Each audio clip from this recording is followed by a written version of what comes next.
One of the best uses for the rolling back take is actually going to be as a back recovery, because as like people utilize the standard escapes from the back, basically what they're going to be doing is clearing the hook out, moving to the same side that they've just cleared, and then finally turning back into you.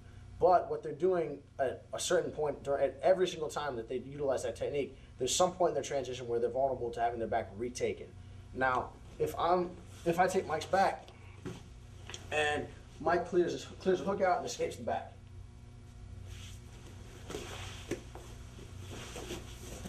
Now I'm back in this half guard. It's a battle. You know, he sweeps me, takes me back, or whatever. You know, now it's a battle again. So what I want to do is, as soon as Mike starts to escape the back, my goal is always to turn his hips away from me. Because what Mike wants to do is he wants to bring his hips back to bear. And anytime that you're playing your half guard, you know, you're playing in front of your opponent, or you're floating them and your hips are facing them, or you're turning this way and your hips are facing them. You generally don't play with people behind you. So our goal as the person taking the back is going to be to turn our opponent's hips away from us and then act when their hips are turned away and they're not able to defend. So I'm on Mike's back. As soon as he clears the hook to start to get out, he starts to turn. He scoots over my leg. Immediately, Mike's hips are turned away from me. They want to turn back in, so I need to drive my knee to the mat. Momentarily, I'm turning the hips away. Now I rotate back, stretch them out, control the hips, scoot up, and take it back again. If he clears both the hooks out, it's a bummer, but then we try to come back to the mount. He'll always catch my foot. I rotate over. Now again, roll back over, extend, escape. So we're turning this into a drill. So now Mike clears my foot again.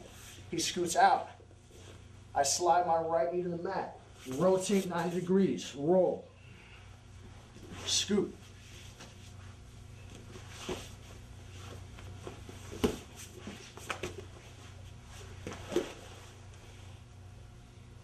And that's your basic rolling back take drill. You're going to be able to practice taking your opponent's back over and over again, and he's going to be able to practice his proper escape, but then we're countering the counter.